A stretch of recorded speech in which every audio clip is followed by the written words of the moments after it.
Yeah.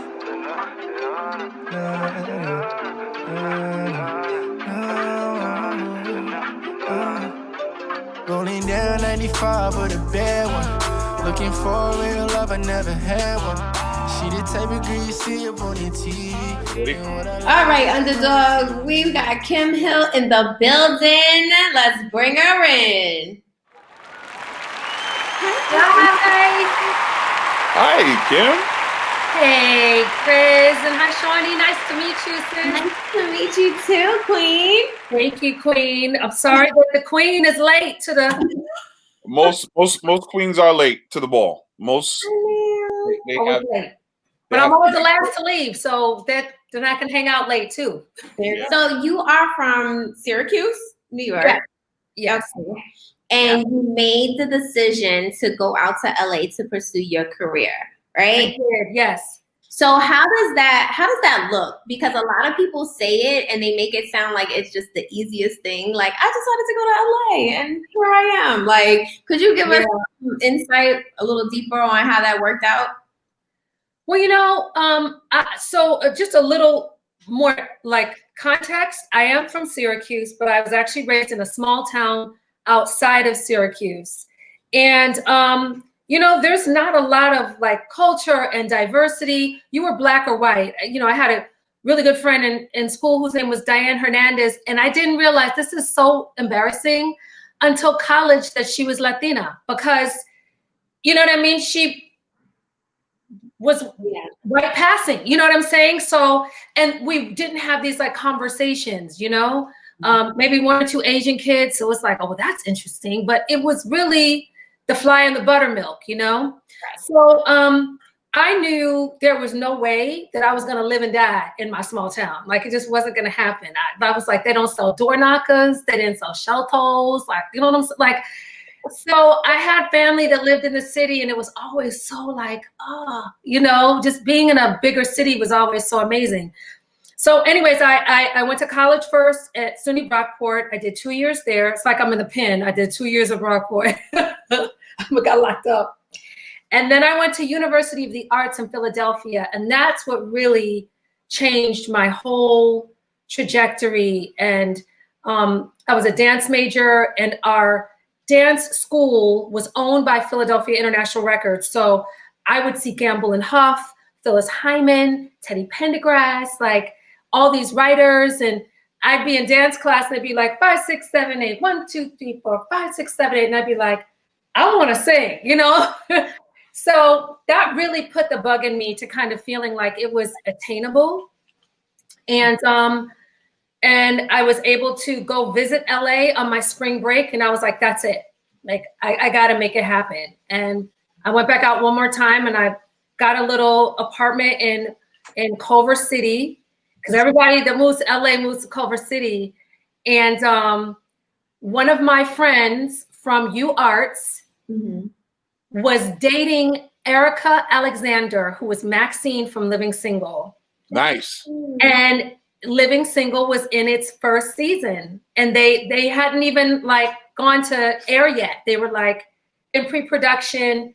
And I got wind through that camp that Chip Fields, the legendary Chip Fields, was holding these like acting classes. And by the time I got to her, she was booked, and I like stood outside for 3 Saturdays in a row, like, you gotta let me come in this. And she did. And that's really where it started. Like, she got me my first speaking role on Living Single, and I got tafted into SAG. That's when SAG was its own independent union from AFTRA. And it just kind of went from there. But I wish it was still like that. I know. It's a lot of stuff. So that's really how it kind of started. Wow. Yeah. That's exciting. So you got right into acting. Did you still like want to do singing, or you were just kind of like, oh, well, if I get the chance? Like, how did that happen? Yeah, I always still wanted to sing, but it just, I always am kind of like the road less traveled, you know what I mean?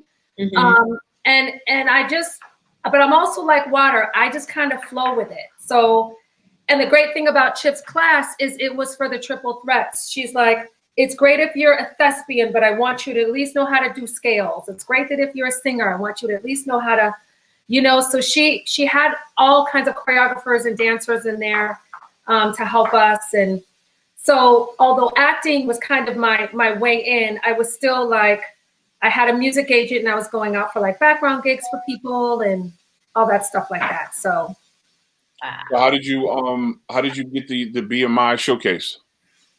one more time. How did you get the BMI showcase? Didn't you? The BMI showcase, wow. I was managed by a woman named Aja, who was a part of La Face. And I can't even really remember how I met Aja, but she managed myself and my girlfriend, Sonia Marie. And she booked the showcase because who isn't trying to get a record deal? I mean, this is the 90s, And I was trying to get a record deal, and I ended up at this BMI showcase, coincidentally, with, I think I know where you're going, so I don't want to spoil it. Yeah, you're doing the BMI showcase, and you meet. Yeah, there were these, again, because I'm still in Culver City, and there were these guys that knew my homegirl from Yonkers. And one was from Harlem. They were both from Harlem. Eddie and Jan, and they lived across the street from me. And so when I saw them, I was like, what are y'all doing here? And they're like, well, what are you doing here? And I'm like, my little songs, my little track, I'm gonna do my thing. And he's like, yo, my group. And he'd been telling me about these guys. And everybody had some MCs. Everybody was a singer. You know how it is. It's like everybody was okay. And I didn't get a chance to see the guys perform because they went on right before me. But in that like little time in between, Will introduced himself. And then when I got done, it was like the dead of summer, and Will had on like a little like wool tam with a little pom-pom on top, like a little beret, and like some little Argyle socks and pedal pushers. It was like Bone Thugs and Harmony, it was like LA was like, they were just precious. I didn't know what the hell Talbot was. He had braids, and he was like, it was a lot. And Apple was barely speaking English. I said, well, if nothing else, I could get y'all some cornbread. Like, if nothing else, let's go thrift shopping. You know what I'm saying? And that was it. We were like. So he could barely speak English and he was still rapping in English? Well, I'll say his accent was a lot thicker. Apple is straight up from the Philippines. Like there's no, there was no stop between the Philippines and Los Angeles. And he was also shy. And I mean, and his dialect was actually really beautiful, but it was like most, people that immigrate here, they need a little confidence to speak the language, Mm-hmm. So some of that was just kind of in the way he carried his, shyness, So yeah, that's how I met the guys. And it was like, I think within a day or so, Will and I, I think what we sensed was a very similar kindred spirit in how we work. We mapped out immediately, that we weren't smokers or drinkers, and that there was a certain kind of discipline. And it was like, oh, that's great, because up to that point, it was always like, all right, I can go to the studio, but it was just what it was. It was somebody was smoking, you'd come in and it would be like 5 girls. And it's like, oh, are we all singing? Are we all, what are we doing? You're trying to get your little, you'd be a little self-conscious because strangers would be there like, she need to do it again. It's like, I don't even know why you're in the room. So it was nice to meet these boys, and that wasn't their vibe. It was really about the work. It was about hip hop. It was about us finding our voice and really writing. Were they already signed when you guys met? No, none of us had a deal. We were just hungry. Like, I was a waitress at Aunt Kizzy's back porch. Little known fact, with Ava DuVernay. Yes, we were waitresses together. And that was kind of like the Black Hollywood spot. So, we would be in there singing the Stevie Wonder Happy Birthday version of the birthday song when it was people's birthday, and giving a peach cobbler. And we would be so embarrassed when celebrities would come in and we'd have to sing Happy Birthday. We would be like, I ain't going out. It's just ridiculous.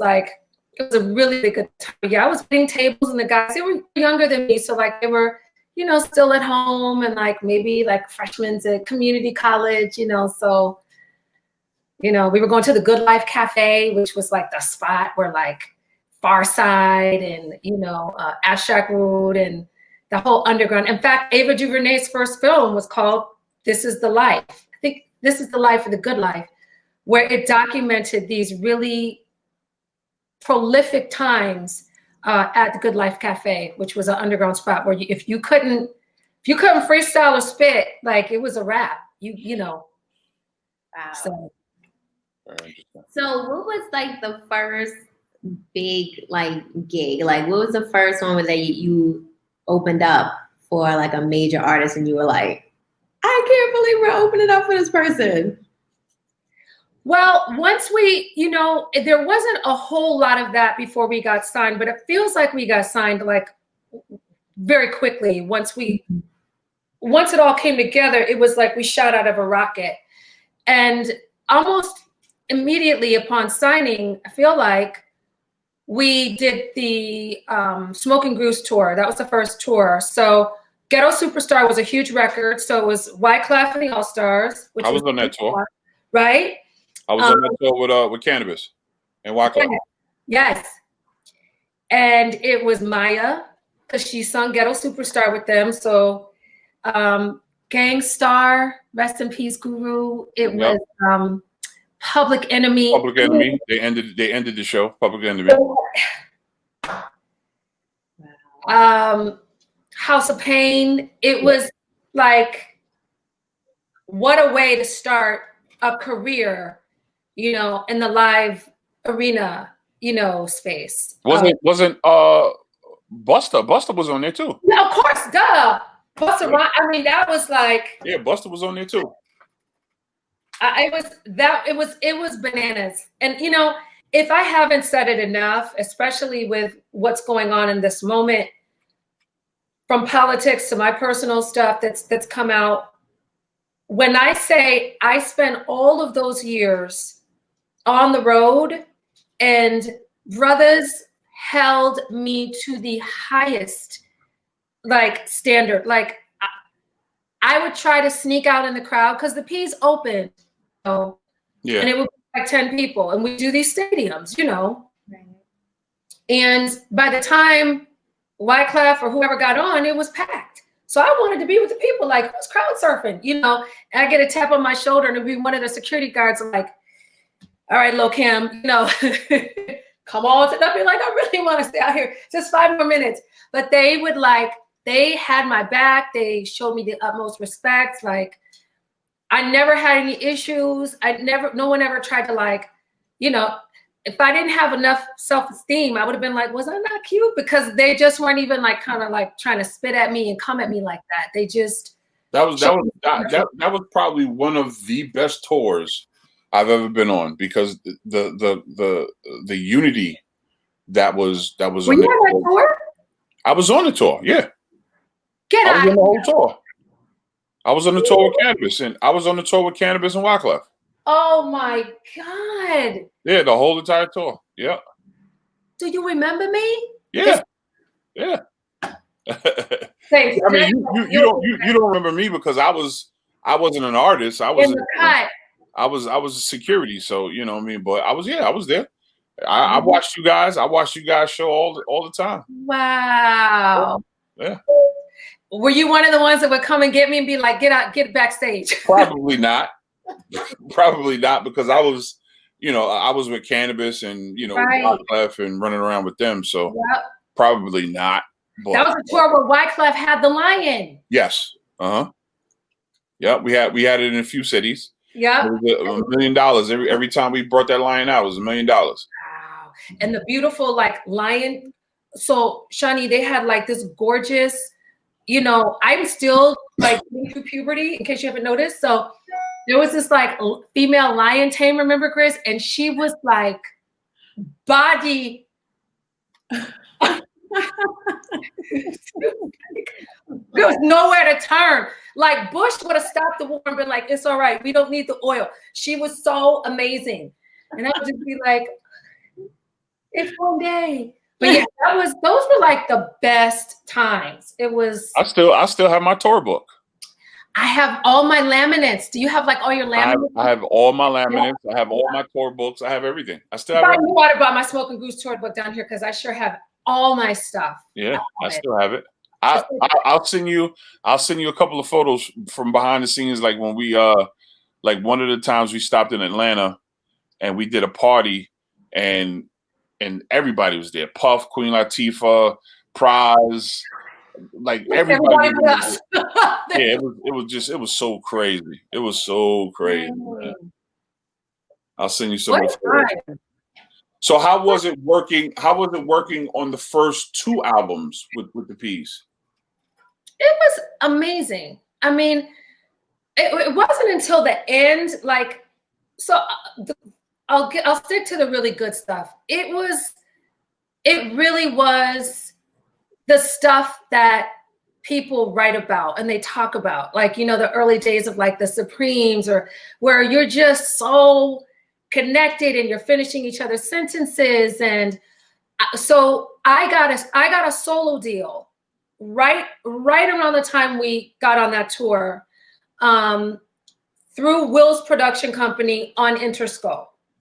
And Wil and I, that whole tour, we were making my album. He had his MPC, and that back room was like for everybody that wanted to smoke. And you know what the tour bus is like. It's in 3 sections. For people don't know, there's the front of the bus with like the TV, and back then it was the VCR and a little fridge and your sink, and then your bathroom. Then there's a hallway where there's the bunks, and it's, you know, X amount of bunks on this side, X amount of bunks on that side. And then the back room is typically the designated spot where people like smoke, or like the girls hang out, you know.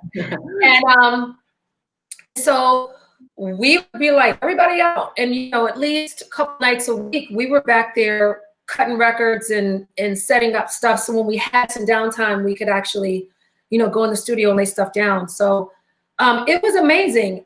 It was really kind of navigating that space that was so male dominated, because Grizz, you remember the only other female, it was 3 females on the tour. It was me, Maya, and Rod Zigga. Yes. Zigga. Yes. I mean, listen, she's another one I would just be like soaking it up, because, you know, these are just like, she's one of the most underrated MCs that's just kept it. She's such a purist, you know? Mm-hmm. So yeah, it was wonderful. And by the time the second album rolled around, you know, it was like music business 101. We were like, right, it's critically acclaimed, but we get it. It didn't make a lot of money. It didn't have this big, huge commercial success. So there's to enter like a little bit of the pressure. And then it was kind of like, who are the Suits? You know what I mean? Like everybody's like in their Timbs, and they're like, you know, from Bronx and Yonkers and East LA. And then all of a sudden you're like, who are the white guys with the yarmulkes? You know? And that's when stuff starts to get a little weird. You're like, wait. Y'all bobbing your head backwards. Everybody else is bobbing it this way. It started to get a little weird. the money started paying attention to you guys. It's exactly it. You know, and for me, a real pivotal point was, you know, I got into the P's because of Eddie and Jan, their original managers, who are still my boys. And those were the guys that lived across the street, you know, and it was hard because you could start to feel like things shifting, and one of them stayed, you know, on the base and the other one was on the road with us. And I would be like, the Suits have shown up, like the white people are in Aspen, right? With their snowboards. I think you all need to pay attention because I think they're kind of coming for your gig. No. And that's exactly what happened. And as soon as new management came in, they rearranged. Started to be less loyalty for the kinfolk. It was the white girl singing in your video. I mean, I wrote this song called The Real Hip Hop that really unfolded the whole thing. And if you weren't astute and really paying attention, it just would sneak up on you because everybody's smiling and it's good and it's no, really, it's great. They're jotting down numbers and crunching numbers, you know, and I'd be like, yo, yeah, this doesn't. So I started to become that person that was always like, I know everybody's having fun, but can we have a bus meeting right quick? And they'd be like, we got 3 girls from, you know, Vermont in the back. Like, I'd be like, what? This something's going on. And yeah. Wow. But I know that feeling though, you know what I'm saying? Like when you're in the background and you see the, you know, everybody's like having a good time and everybody's, you know, listening to the music, they're vibing, no matter if it's at a show, concert, what have you. And then you look around and you see like these figures and they're just standing there and they're just watching. Yeah. You know, and those are the dangerous ones. So dangerous. They're so the dangerous ones. Dangerous to our culture, you know. It's like, it's hard to admit when the party's almost over, you know? And I come from really strong spiritual women that, for me, are just 2 generations away from real diaspora ideologies and roots, and that turning from, you know, bones in a bag to speaking in tongues. You know what I'm saying? So I'm a mixture of both of those worlds. And I think I didn't realize it at the time because I was having a lot of like stomach issues and going to a lot of like, you know, the throat doctors. But what my body was doing was going, I'm making you pay attention because you know what you feel and you know it's right. And I think one of the hardest things is to not feel believed, especially when you're a woman in that space, because you're whining, you're complaining, you're not grateful. And I'm like, I'm all of those things, but shit is about to get real crazy, you know? And I don't have to go back if things don't work out to where y'all gotta go back to, you know?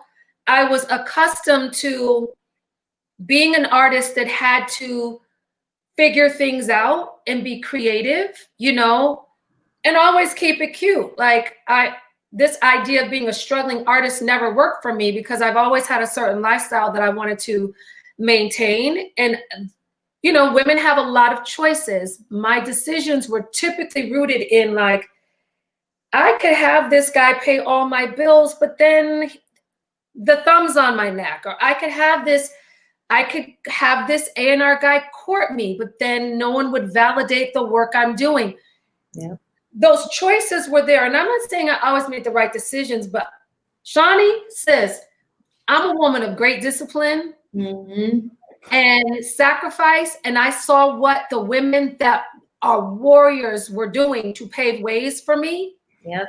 And I was like, they're still alive. Like, I'm not going to act like I had to do that. Like, right.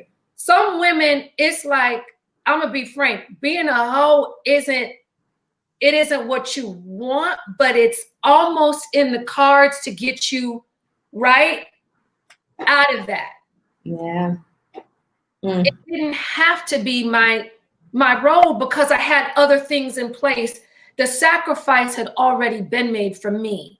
Right. So by the time I was in the band and I was a little older, I was like, I already know where this is going, and I'm gonna be the chick, skinny, grinding, and everybody got the clothes on. And then in 5 years, when people are sick of me being skinny and grinding, then what? You know, and here's the juxtaposition.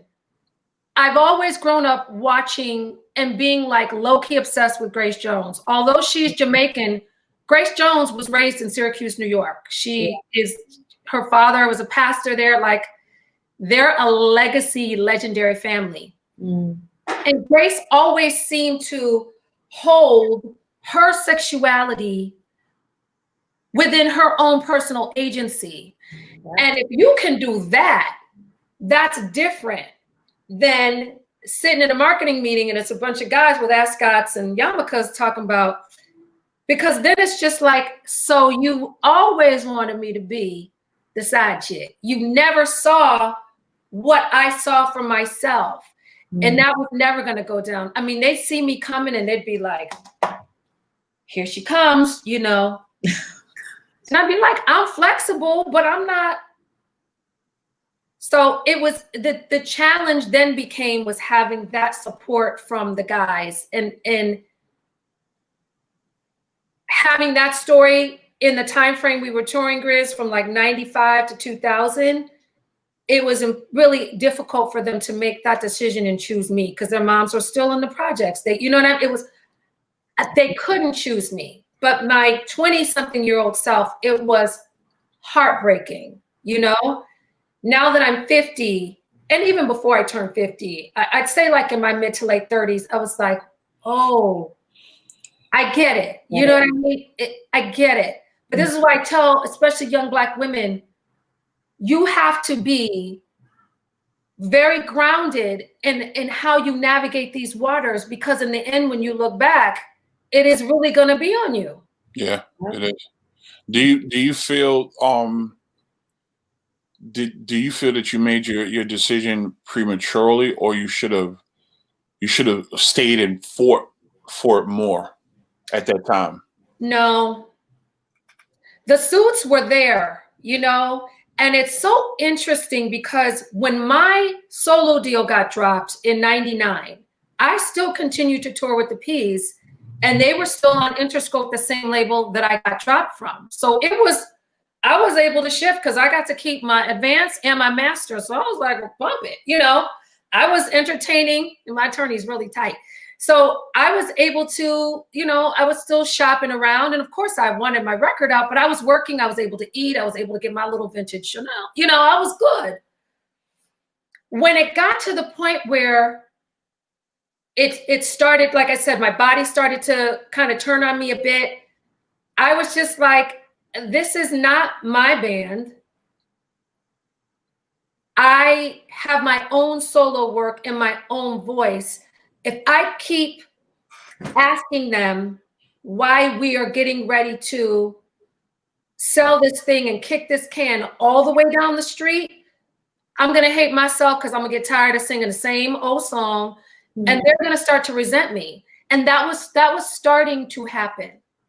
And I remember, and Grizz, you know my brother, and we'll talk about that in a bit, but we were at Cornell University. Never forget, we were opening up for Mos Def. This was when Black Star blew up, and now he and Tyler have albums. And we're at Cornell, and so my brother came because Tony Allen was playing drums for Mos, and my brother's a drummer, and he's like, oh, I love you, baby sis, but... And how the show would work is we'd all start off together. The Peas would then go, you know, we're going to bring Kim out. You know, we would all be together, but they'd let me stay on stage. I'd do like a 5-minute solo thing. And then the guys would come back on and we would just rip it. And my brother just caught a vibe. He just caught a vibe as I was coming on and they were coming off. And after the show was over, he's like, you ready to go? And I was like, no, we still got, don't you want? And he's like, no. Are you ready to go? I think you kind of outstayed your welcome. And I knew exactly what he meant. I just, you know, everybody that was in the camp was in the camp. You really need somebody that knows you and sees you. It's like with Kanye, and I love Kanye, but it's like, where are his people? You know what I mean? And anytime you see us needing for somebody to get us back on our square, and that one little interaction, my brother, like, and that was like, I might have stayed another 6 months because I knew it was time. So, and I have triggers around white men that try to put their stuff on Black people, especially Black women. It's something I would probably die still trying to sort out. Right. Well, was that a hard conversation? Was that a hard conversation to have with the guys to say, like, I'm gonna move on, I'm not gonna continue? Was it hard for you to talk to them about it? It was so hard. I mean, I love these boys. You know, I always looked at Will like the little brother I never had. Like, we had nicknames for each other. And, you know, just for further context, there was never, ever any intimate kicking it one night where you like, we're that never happened. This was for real family, like my little brothers, you know? Yeah. And the whole time, like, it was never that. But what made my departure tricky, and I learned some very tough lessons.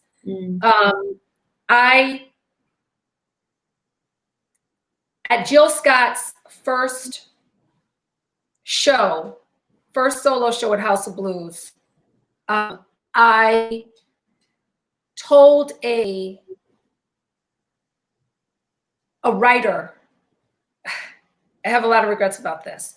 Just in passing, I was thinking about quitting, and it was in the week the next morning. And it was a real big lesson for me. I still get very emotional because that's not how I wanted them to find out. But my phone, there were no cell phones. It was like your landline, you know, and I was like, beep, you know? Yeah. And it was difficult after that because it did feel like a betrayal, you know? And I meant it like my heart was speaking, but I would have shown them more respect.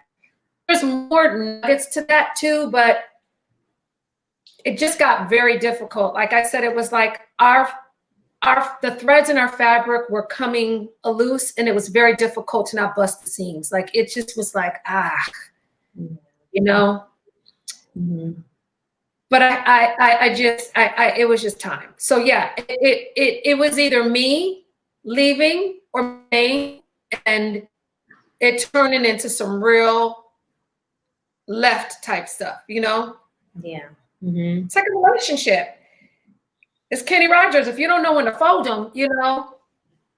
So what was the reaction when? Because I know that you know you went through it, but what was the reaction when they finally blew and you weren't a part of it? Oh, so like when they blew. Oh, like yeah. when they hit them numbers and you was like, oh shit. I can tell you what I was wearing. I can tell you what my hair was doing, what kerchief I had on. I can tell you everything. So, not that I'm like a super clairvoyant, but I also knew that it was a do or die record, that third record. And I know how driven Will I Am is. No matter what my issues are and what we're trying to work through, and if we'll ever get there, Will is a ridiculous producer, undeniable. And he's also extremely disciplined and very driven. So when I left, I already knew whatever needed to be done in that third album was what was going to get done. And that would have meant I would have need to play a different role. So I already knew that wasn't going to go down because by now my boys, the brothers from the Bronx in Harlem, were cut out for the white guys that was wearing suits and I couldn't have driven them to the Bronx or South Central and they would have known where the hell they were. You know what I'm saying? So I was already hella irritated with that, you know? And I knew that it was going to be like, visualize you with candy canes licking it. You know, I knew I can't be licking no candy canes with Will standing there talking about, I got a feeling. Like, what am I? So I knew that was coming, right? And so in the year or two between me quitting and Where Is the Love, I had another deal with Interscope that didn't work out. I was touring Europe. I put out an independent record. I was chilling. I got married to a Frenchman. That we don't even have time for that one. But I was in a really stable, you know, what was I thinking? I was in a really stable place, right? And so when I heard about Fergie before they blew up, and I went to a show and I saw, and it was like Paris Hilton and Kim Kardashian and that crew at a Peace show. And I was like, oh, it's about to be crazy. So by the time Where's the Love hit, true story, now me and the Frenchman, you know, we are no longer like, bisous, comment allez-vous? We're no longer the love language. Sorry, Marv. the love, sis, the love was, it was bunk, right? So I gone to the Gullah Islands to heal because I was at a crossroads of whether I was going to leave my then husband. Right. And I went to the Gullah Islands because I was obsessed with Daughters of the Dust. And I was like, I want to go where those sisters, this is for real. I want to go where those sisters. Ended up working with Arthur Jaffa some years later, which is still like, oh my God, who directed that? Well, was a cinematographer with Julie Dash. Oh my goodness. So I went to the Gullah Islands to heal. And I get in my rental car and it's like the Black Eyed Peas. And I was like, wait, you know, and it was like Kiss 97. Cause you know, you're in a new state and you're trying to find the Black channel. Yes. And I get to the hotel and the video's like everywhere. And I'm like, and I just took a chance and I called Will because I had a feeling Will didn't change his phone number and he hadn't. And I was like, yo, by now I'd written a song called The Real Hip Hop, and it was like an underground, it was the tell-all. It was like The Bridge Is Over, but for somebody that's not as famous as Karis One, it was like the poor man's version, you know, the poor girl's version of The Bridge Is Over. But I put the song, I really put it out there, and MCs were like, damn, you know? Yeah. By then I'd stopped performing the song, and I said to Will, I said, you know what? You're happy. This is what you've always wanted. I can see it. Mm-hmm. I can see the piece, you know what I mean? Like, and I'm happy for you.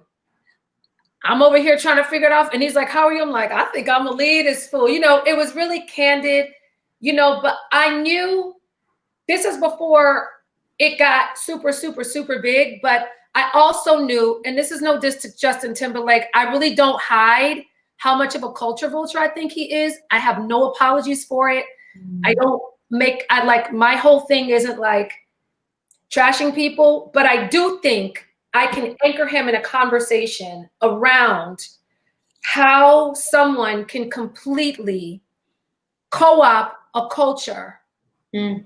We be the first ones to buy the ticket. Mm. And there's 50 brothers from Memphis to Maine that can lay him out vocally. Yeah. And are somewhere working at, you know, big and tall. Like, you know what I'm like? So when I saw it, it really wasn't Fergie because I knew they were going to get a white girl. Like I knew that was going to, it was really Justin that I was like, I know y'all don't think that. So I knew I was going through a separation and I was like. What was the thing with Justin? I'm lost right there. So Justin for me,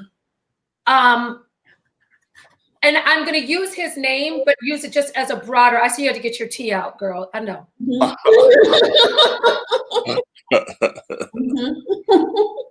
Justin, if we're going to use him as like a prototype, at that time in the late 90s, early 2000s, the boy bands and the girl bands had taken over. Yep. And, you know, Boys to Men kind of went from like, boys to men, boys to men, bye, bye, bye, bye, bye. It's like, wait a minute, you know, it was a changing of the guards. Mm-hmm. And again, I'm not only in the belly of the beast, but I'm also an observer. So I'm like, wait a minute. I felt like I was like, y'all don't see what's happening, you know? And I've never ever told this story. I had girlfriends who were dancers for Tatiana Ali. Oh.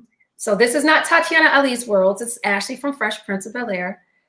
Mm-hmm. These are not Tatiana's words or thoughts, but she had dancers that were good friends of mine.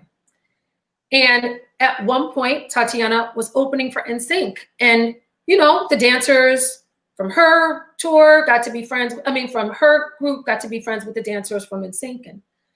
And they'd go on the bus. And those white boys had Boys to Men, New Edition. They were just practicing runs. They were watching the videos. They were here. And it just was, they had the Black choreographers. And I'm sitting here going, I got friends. And I have friends at this point on labels, Cherokee, Prue, you know, that were kind of indie. And then like, I wonder if Mary's fighting to get the kind of video shot she wants shot. And, you know, Let Us See before her big break. And I'm watching all these sisters that I know are fighting for the tour support and to get their hairstylist. And, you know, they were like, I want June Ambrose on set. Yes. And these white kids are walking in here and it's just like the checks are just getting written. So I'm sitting there going, so it's easier to have the appropriators take our whole shit and be like, actually, you all are becoming less and less significant in your own genres of music. So I don't have a personal issue with Justin Timberlake. But when the P's and I would have conversations that were centralized around those very boy bands.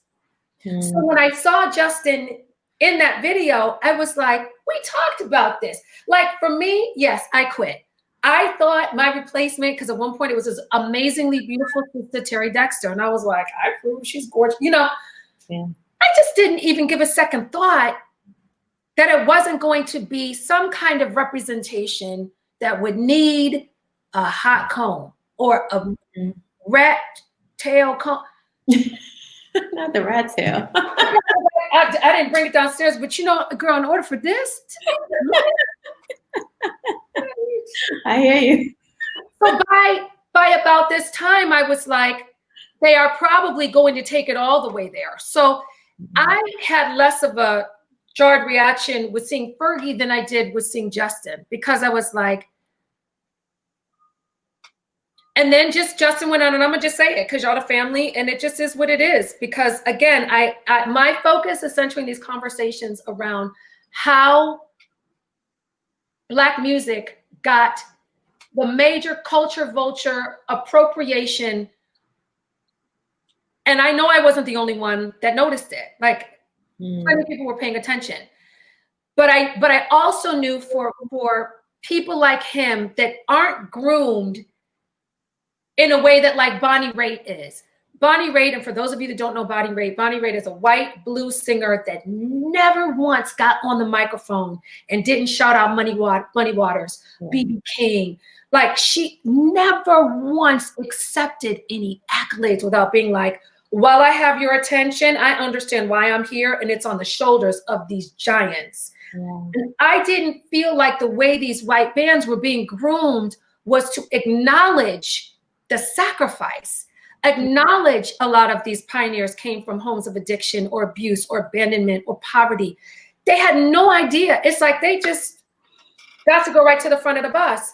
And it was, my point was proven when the Nipplegate happened with Janet Jackson, and he left her out there to dry. Where's my church fan? It's Janet Jackson. Yeah. This is Janet Jackson. I wanted to be like, I knew about the nipple. This is Janet Jackson. Then he clowned Prince, and I was like, that's a major violation because it's Prince. Yeah.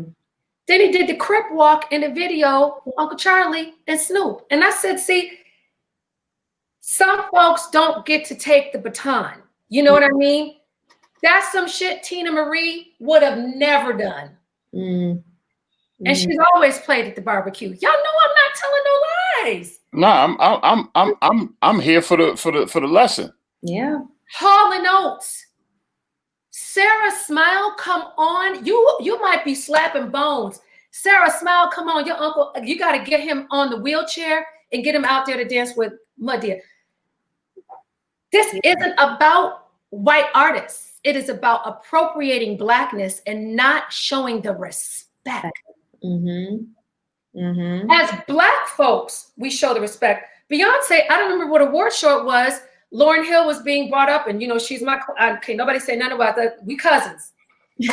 But Beyonce used that opportunity, while I have your attention, some little, she, not verbatim, but the tone was, since there's some clowning and y'all trying to come for Lauryn, let me take a moment and all hail to Lauryn Hill, who is my, yeah.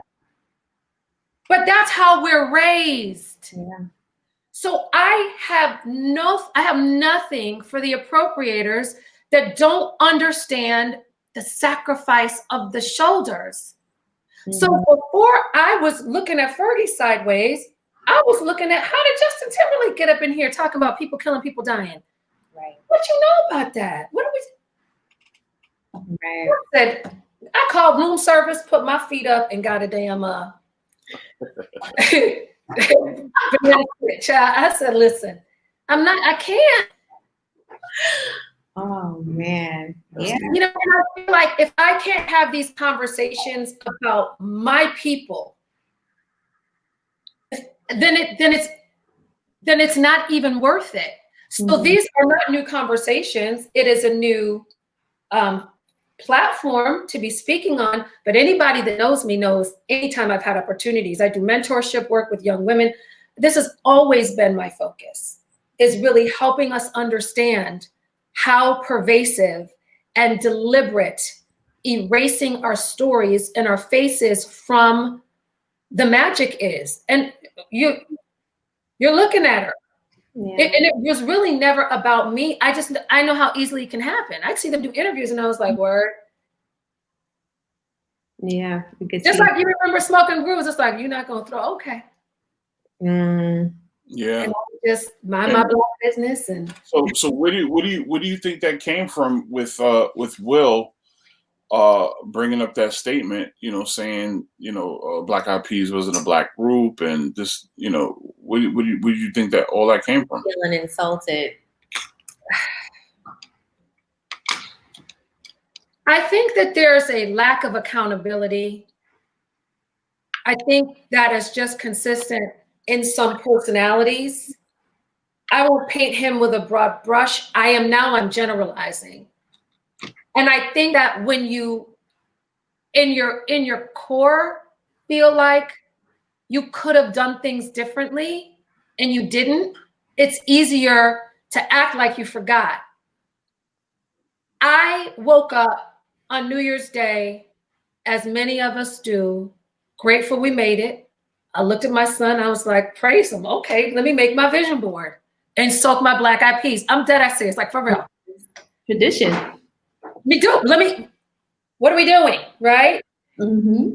And my phone, I always turn my ringer off at night. I had a gang of messages and notifications. And by the time I got myself together, that video with he and Wyclef, that piece had gone viral. And what was in the comments was, I know about Black Twitter.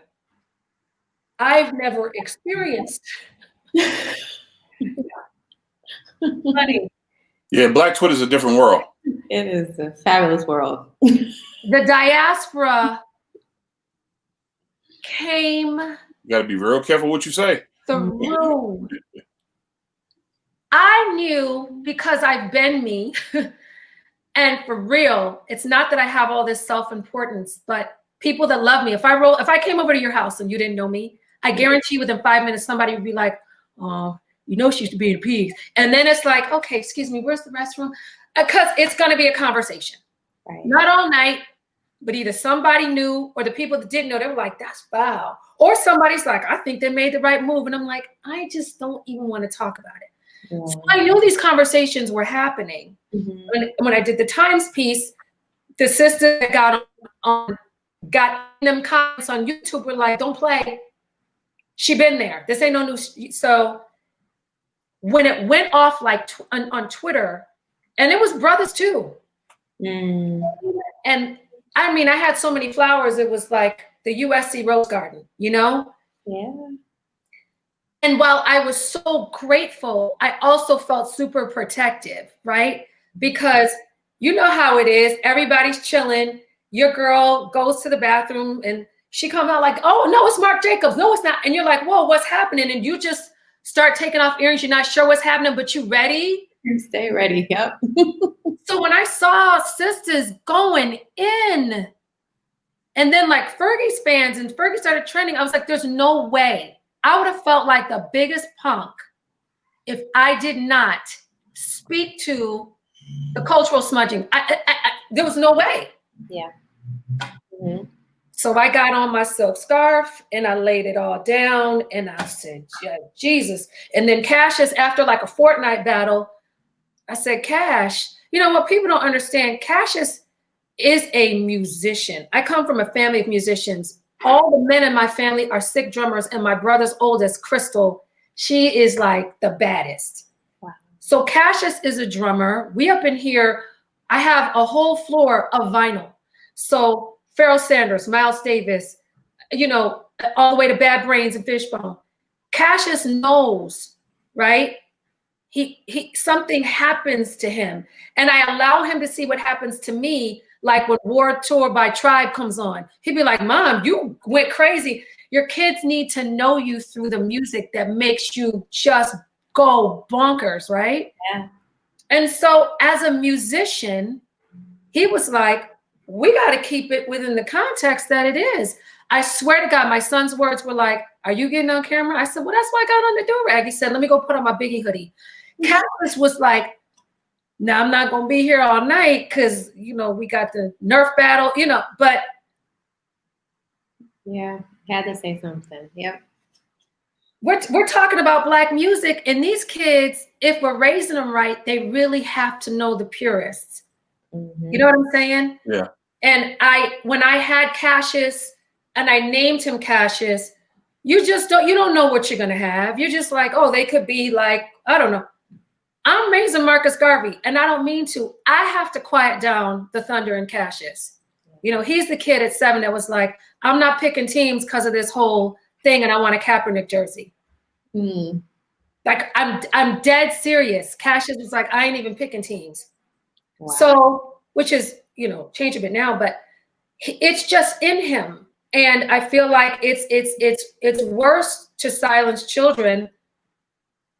You have to trust your parenting enough to know they know the difference between being invited into a conversation and thinking they can just interject and be like, so Shawnee, what you gonna do about them curtains? I'll be like, what are you talking about? You know? Right. And my son, you know, he tests me, but he doesn't try me, you know? Right. He knows the difference. And he knows that he can give an objective opinion as a critical thinker in a context, being invited in with some boundaries, and step on out, do some kickboxing. Yeah. Mm-hmm. But he felt the kind of way because, like I said, Cassius really didn't know the body of my work because we went to a school. You know, he was on a scholarship. He was $45,000 schools. Our kids be like in the scholarship money, the financial aid. But there are a lot of celebrities at the school. I never wanted Cassius getting in a debate like, well, my mom, you know, because that would happen with these kids. Well, my mom was in this, and you. Meanwhile, Cassius was like, I wish I had known. I would have loved to participate in those conversations and brag on you. But once he saw the work I did with the P's and what it became, trust and believe, and it wasn't my influence, Cassius was like, what? You got to help me reconcile these two worlds. Yeah. You know? So I don't have any regrets. Of course you can look at the money. I'm not crazy and be like, damn, you know what I mean? Of course. Yeah. You know? Mm-hmm. But I've also been so blessed to be about my business, and God has made provision for me. I got a house. It's a beautiful house. It ain't Calabasas. You know, I got a car. It ain't a Maybach. But until that's what I'm supposed to have, I know how to be grateful, you know? Yeah. And I know the importance of that. Like, and I know that God will keep you in a certain space so you really learn the lesson, you know? Mm-hmm. It would be beautiful to see all you guys get together for like a ill reunion show, you know? It would be beautiful. Just to even bring you along with Fergie and just put all that under the rug, and you guys do some of your old hits and do some new stuff, and just let's all get along, you know? It would be nice. It'd be pretty. And I mean, you're not alone. There are so many people that feel that way, you know? I think it's just kind of, you know, when, like, it's okay to appreciate what that season was. You know what I mean? Mm-hmm. And we've had some great, like, we were in touch over the years, which is another reason why I was kind of like, huh? Taking it back. Yeah. We've been in touch. Like, you know, I remember when Dilla died. Will sent me a text like, "Big sis, like it we were on the road with those guys, you know, it hurt and it's Dilla and it, you know." So for me, it's like, you know, even with Fergie, I have reached out to, I wouldn't now, but I've reached out to Fergie over the years to just say, "You're doing your thing. I hope you know there's never beef." Like, I never heard back. So you have to get to a point, and this is the big aha moment in the work I do around anti-Blackness. You have to get to a point where you understand that until white people are really ready to do their work, you got to leave them alone. That's it. There's no beef with us, but it wasn't my responsibility to pull her out last week either and be like, but it wasn't. Right. Because when I was doing that, it never got back to me that you were wondering how I was doing or how I was thriving or like, and that's nobody's job over there. But I'm just saying, sometimes Black folks are so concerned with other people's stuff that we aren't tending to our own garden. And man, people get in their bag when they see you tending to your own garden. And that's really what's going on over here. Yeah. And my garden has chickens. We get 4 fresh eggs every day. And my garden has, you know what I'm saying? My kid's in a great school. He's on honor roll. And I just feel like it's really time for us, look at Stacey Abrams, to really celebrate what we're doing and what we can crystallize in our culture. Everybody else has to figure their stuff out.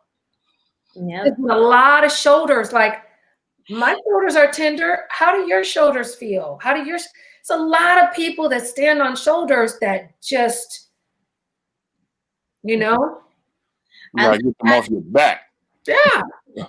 I love this, but it's like they come from the front.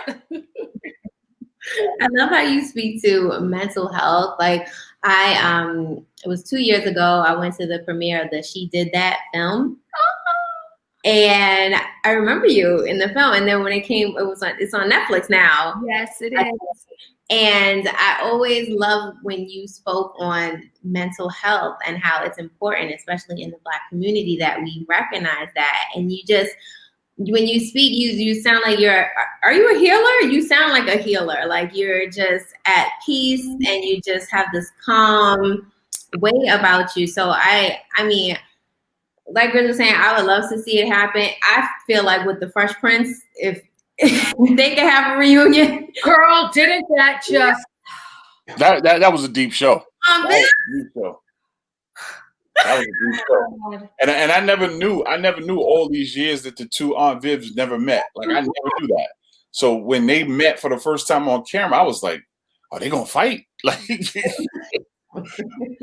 so powerful. Yeah, it was. It really was powerful. And let me just say to you, Shawnee, how much I appreciate that, because I have been under the radar, visible in some communities, right? And not really out there in a lot of like your bigger spaces and bigger blogs. And it's not, I can go anywhere in the world and it ain't like page 6 is like, she's got on work boots. Like, they didn't know who I am. But I appreciate you bringing that up, because this is the work I've been doing. I've been speaking about this for a long time. And I do public speaking engagements at universities and in churches. And because let me tell you how many sisters yoke me up, and I mean protected and brothers. Like I am a woman that has not come from trauma. I've never been raped or molested or abandoned. The people that I belong to have loved me, and it hasn't always been like perfect, right. But so I have a privilege of not taking up space in that and being of service, right? Yep. And I have a child that's very sensitive, and I don't mean like crying. I mean, he's a feeler. Mm. He feels things very deeply. He's very measured. He's thoughtful. He thinks about, like, and I'm like, I can kind of get right to it. And we still find our footing as parents, but I appreciate you saying that.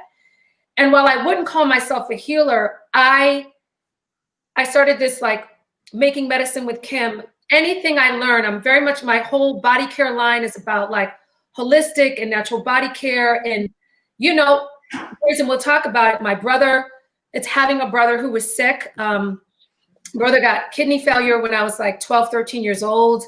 He's on a second kidney transplant. Grizz knows my brother has my left kidney. I did the second transplant with my brother in 2011. And I am a woman that God has shown a lot of favor to, and I don't take that lightly. And so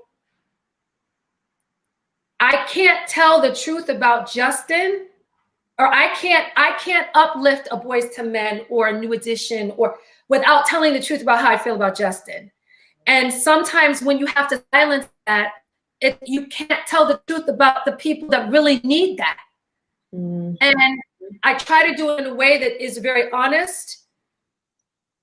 But the truth is just, I don't speak for all Black people, I don't speak for all Black women. But so I appreciate you saying that, because I really do try to really speak to that. I have no shame in saying that I've had 2 little cousins. One was 29 and one at the age of 24, just 2 days after Mother's Day in 2020, who killed himself. I have 2 cousins that have committed suicide. So really being able to protect your peace and have space to go, I'm not okay. And see people unraveling. I could have really unraveled. And there were people like, no, you're not. But I would have sacrificed my peace if I stayed somewhere where I had to listen to white men, right? Tell me how I'm supposed to be Black. And I sell that out to make a record that I don't want to sing 5 years later. No. Or longer than that, because these songs, they'll be around for forever. And it's just, I get so tired of people being like, get the bag. It's like, we come from royalty. Do you know the sacrifices? And I'm not wealthy, but I'm not begging the bread, and I have enough. Yeah. Do I want? Yes, I want a lot more stuff. Absolutely. But I'm also willing to work for it. And in the years, but it's also at what cost, Yeah. And I'm not afraid of work. Like, what's wrong with if you need a temp job or if you work at a supermarket? Like, I encourage people, don't get caught up in the optics. Like, it's okay, Now, back to the other Will, as in Will Smith and Viv, I heard that in the industry. And of course, I didn't know the specifics. Right. But she's right. Saying that a Black woman is difficult is career suicide. So while I didn't have half of the exposure or eyes on me that Aunt Viv did, in my circle, trust and believe, this is before Fergie got in the band, the label was calling venues that I was crushing and be like, why is she headlining? When my little indie record that I burned on my MacBook, Sugar Hill, where I'm sitting on the toilet and my cousin's on the toilet seat, on the rim of the tub, and Amoeba was selling my stuff out. Labels were like, how is this indie chick getting the same visibility we're paying to have there? Take her down. That stuff was happening to little old me. And God made provision in spite of that, right? My video still got on BET. Yeah. Shout out to Melanda Richards and Steve Hill. Like, it may not have gotten on 106 in Park, but it was on. So I just thank God for the little wins. I don't continue to look and be like, well, why wasn't it? I'm like, whoa, let me. Like, I know how to be grateful, But the stigma of a Black woman who speaks her mind, and God forbid she has a disposition, she's angry. Right. Even in how I presented this video, some people were like, you're bitter, you're jealous, you're getting the bag. It was like, that's your projection, because bitterness can't keep, let me get in here and show y'all this skin. Like it can't keep you preserved. I'm 50. 50 where? 50. But it's the stuff people don't see. It's like the song by Mary Mary. It's like people don't see that I'm like the prayer I do. And like I have a village, just like stay focused, you know? Yeah. It wasn't meant for me to have. Fergie's success is her success, and she did earn that. Like there's nothing to take from her. Right. It just wasn't my path, but I don't feel less than because I didn't sing my humps. They brought me my humps, Shanice. Yep.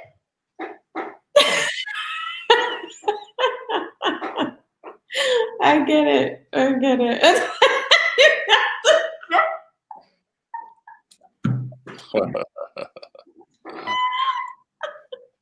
And it's fine. But again, I hold that up against the miseducation of Lauryn Hill. How can I have that as a frame of reference and let them talk me into doing that? Right. Yeah. I'll wait. I'm patient. I'll wait. I hear you. I got on the internet, you know. So what's next for Kim Hill? You know, I've been in the process. I really am a writer at heart. And I started writing short stories and essays when I was living in South Central, and they were called the South Central Chronicles. Then when I moved to Bed-Stuy, they became the Bed-Stuy Chronicles. And so once the doc came out, I got approached by some publishers that were like, this is a book. And I was like, I'll write these short stories and I like little tidbits. They're like, no, you've got a memoir. And I was like, only if I promise you, so this was the end of 2019, early 2020. I was like, I'll write a memoir about my life, but only around the constructs of race, because that's the only way to tell the story, you know? And talking about race is like, so I feel like that's a part of my calling, you know? Once I started doing that, the stomach aches went away. You know what I mean? Like that was how I got healed, by really telling the truth and just being as candid as, what do I look like? Sit up here, letting some white boys tell me what I'm gonna. When the white girls got to do Lilith Fair, like look at Jewel, like look at the girls of the 90s, the white girls, Alanis Morissette, who I stand. Jagged Little Pill. Mm-hmm. And y'all want me to talk about Jagged Little Pussy? Like it's just everything. Yeah. So, and if you want to sing that, like I'm a huge fan of Cardi B, but I know that's coming from her truth. Little Kim, that's coming from her truth. That's Kim Jones. Yeah. I'm on Fulton Street and that big. What I look like. Mm-hmm. They'd be like, you from the suburbs and you went like I have to sing from my truth. Yep. Mm-hmm. I hear you. It might be as interesting, but Not interesting. It's just, you know, it depends on who wants to listen. Right. You know, right. It's definitely interesting. So do you have any inspiration, any advice for the underdog? I do. I'll do two things, because can I tell how we got to really know each other, Grizz? Go for it. So my advice for the underdog is twofold. And I love that, because I've always felt a little bit like the underdog. My music's always been underground. It's always been indie. So I like that, right? When I look back at how my life has been so charmed, and so many ways that paths I could have gone down that would have been really destructive to my person, my psyche, my body. I'm so grateful, because it wasn't always me making those decisions. I was, you know, baby in Dirty Dancing with the watermelon, like, that was a lot of naive shit. I was like, wait, there's crack? Like, there's a lot of stuff that people were like, let's go. But when I look back to 2006, 2005, my father was going through a health challenge, and he started to have renal failure. And my father and I were tying up some loose ends of our relationship. And he needed a kidney. And I was like, I kept getting this nudge, you know, because my mom had done the first transplant for my brother. And back then in the 80s, they would cut you behind this shoulder. It was like a fish hook, come around your back into this rib. And my mom's literally got like a train track. It's like a fish hook. It's like barbaric. Like, wow. And so I was like, I'd love to have my back out. I ain't doing that, you know? And so finally, the nudge was obvious that I was going to do this transplant. And I called my mom and I said, I know you're probably going to be against this, but I got to do this. And long story short, I called my father. I said, I'm the girl. We went through all the testing. I was a match, did the whole psych eval, because you know you have to get like so when people are like, you're crazy, I'm like, I'm actually not. So I, a week before the surgery, the anesthesiologist was like, he can't have the surgery because somewhere within the last year, he had a stroke and his heart would he'd never get off the table. And we can't let a healthy girl give a kidney to somebody that's not going to make it. So my dad had like a quadruple bypass in hopes that he could recuperate. And my father really never recuperated. So he passed away in 2006. So I'm like, I'm supposed to do this. And all along, I felt a little guilty because guess who'd been sick much longer? My brother. So, but the Holy Spirit was really telling me, it's your dad. So I realized that only happened to really seal my dad and I up, you know, before he transitioned and get us like Bonnie and Clyde tight. And when I think about what I preserved, even from 2006 to 2011, if I had gone through some destructive paths, drugs, promiscuity, you know what I mean? Not loving myself, I would not have been healthy enough to do the transplant. And this is a true story.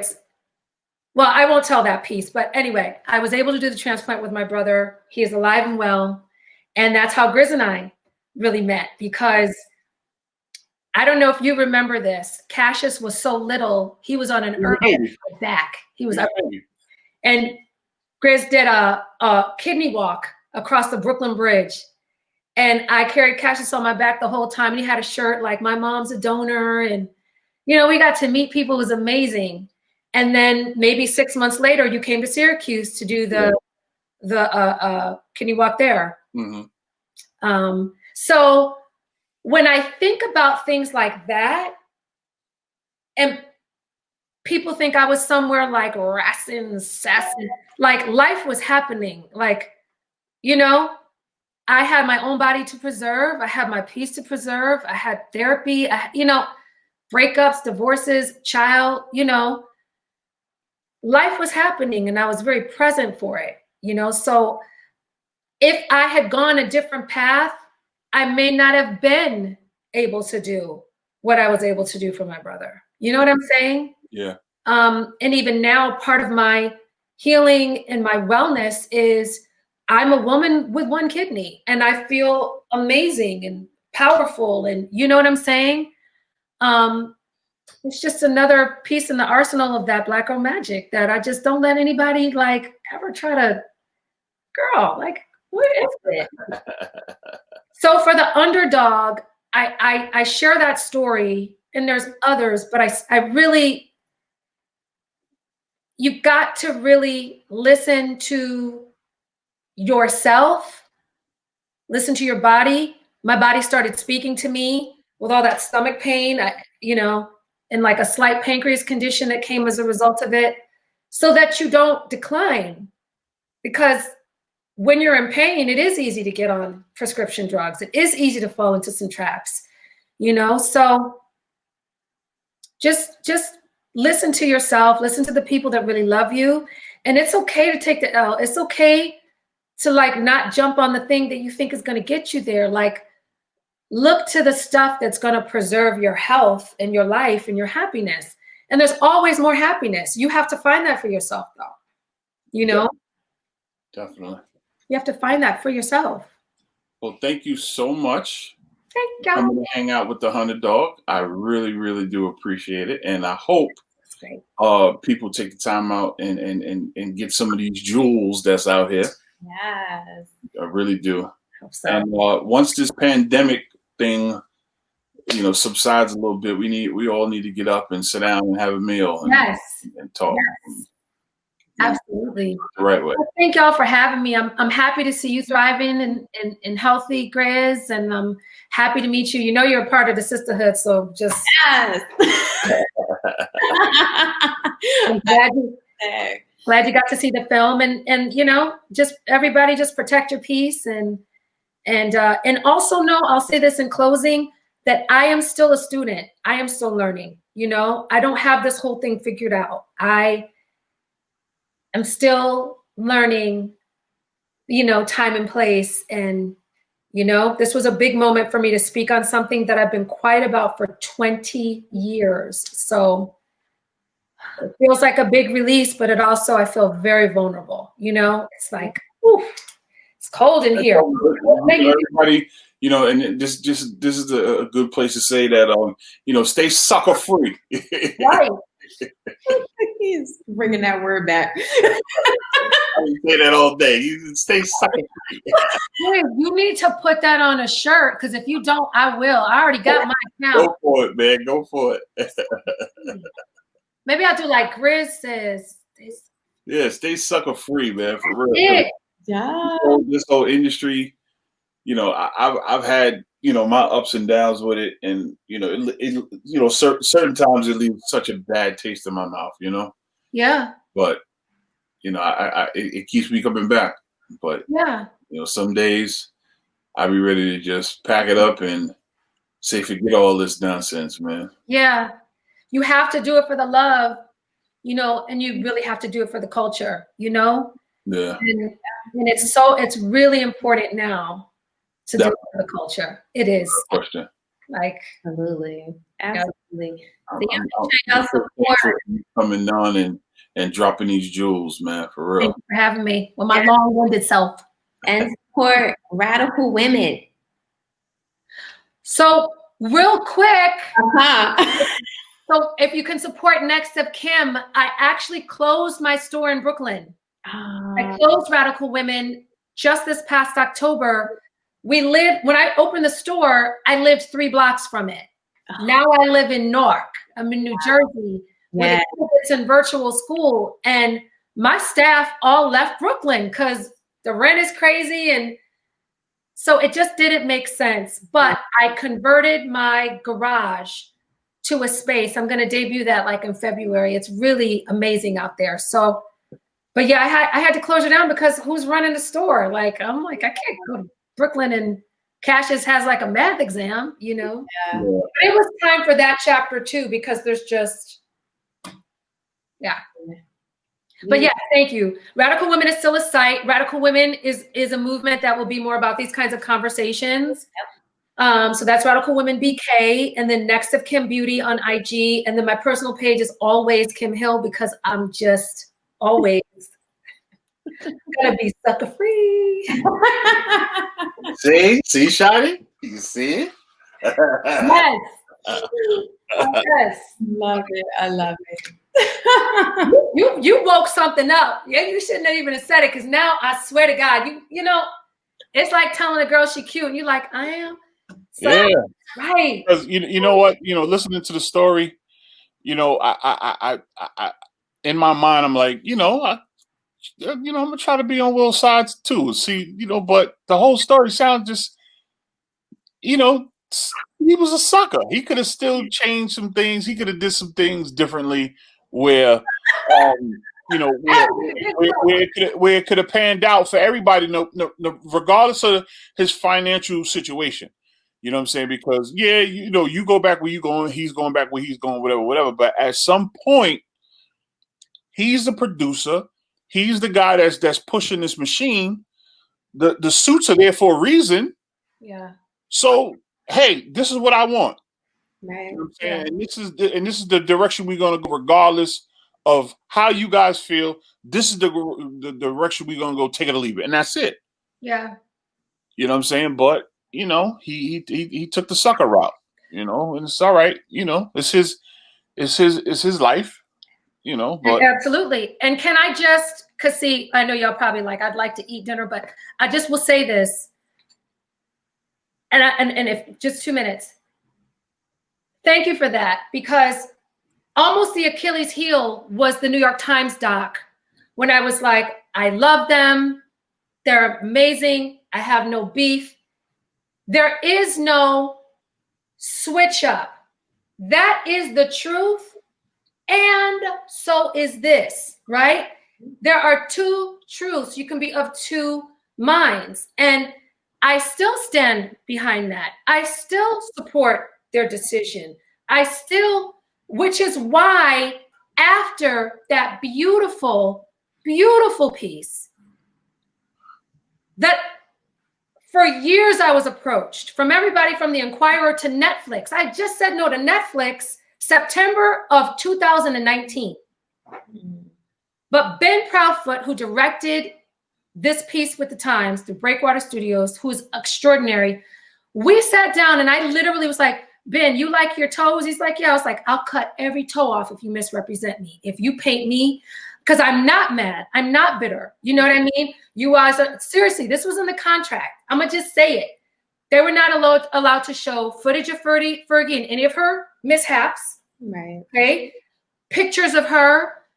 I was like, because I don't have footage like that of Fergie, but I have like amazing footage, just like you, from those times. I was like, this has to be retro Black Eyed Peas. This has to speak to what I chose to walk away from. So people can go, well, if it was that amazing, why would you walk away? That's what I wanted people to be like, leave them with a question, a feeling. So I make sure that's the narrative, which is the truth. Mm-hmm. And you can sit there and start at 2004 with the brother, you were out with Wyclef, that was there from the beginning of our career.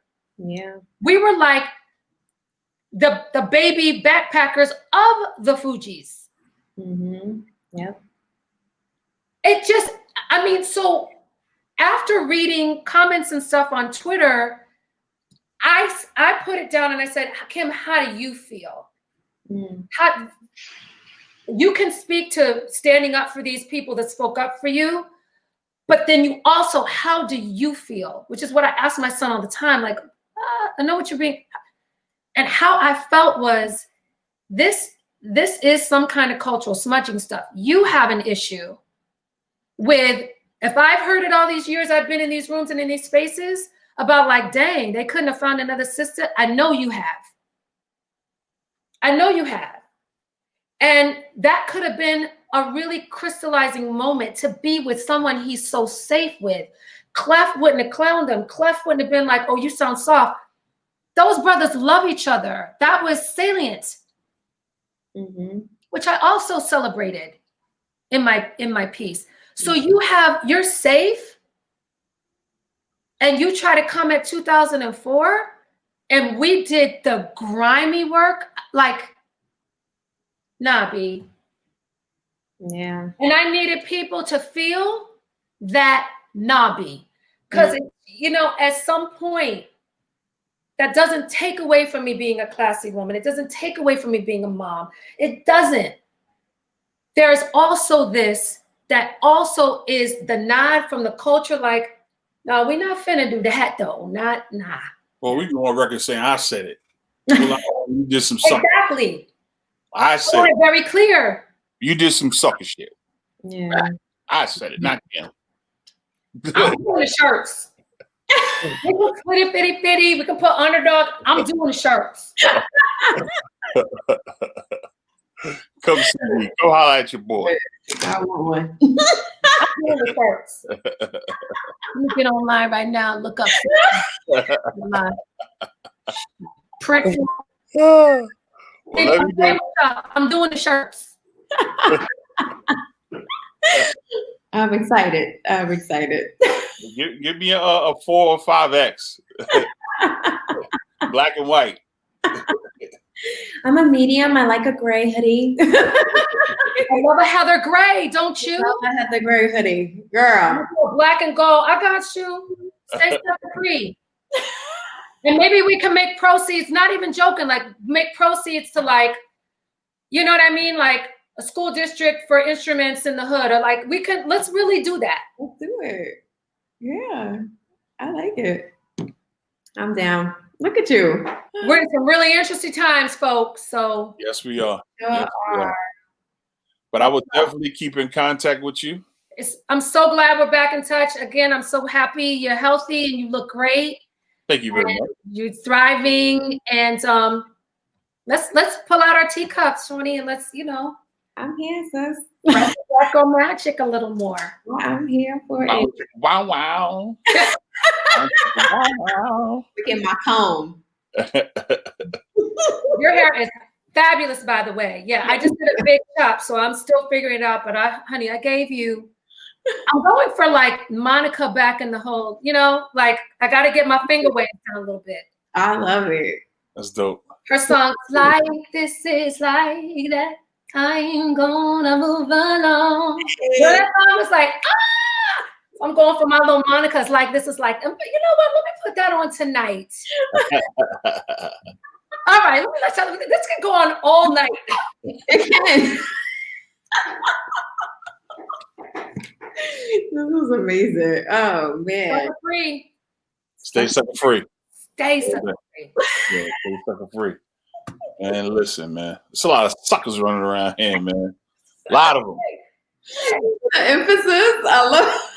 Yeah, man. And you know what makes it worse is they walking around. They got a lot of money in their pocket and still suckers. You know what I mean? Joe Budden. Shout out to Joe Budden. I was on his podcast, I guess over the weekend, and he really unpacked my story. And there was a white guy, I guess he's one of the co-hosts. It was the perfect combination because the white guy was holding on. He's like, no, I don't remember there being a female. And no, I mean, I don't. And Joe was like, it doesn't matter. Didn't you see the 5 heartbeats? But in the end, Joe said, by the time it was all over with the P's, Will I Am made so much money, he was fine. Yeah. And he goes, and that's why I don't like this. And it's like, ding, ding, ding, ding, ding. Because this has never been about the money. I've never been like, it would be nice. Like, you can be like, you should do a reunion album. It will never come out my mouth. Because it's like, I got too much pride and I got, but it's like, you got everything you got. You can't just tell the truth. Especially at this point. Like, that's why I was so confused. Like, where does that even come from? Like, why is that even a thought? But then, in the back of his mind, he did some sucker shit.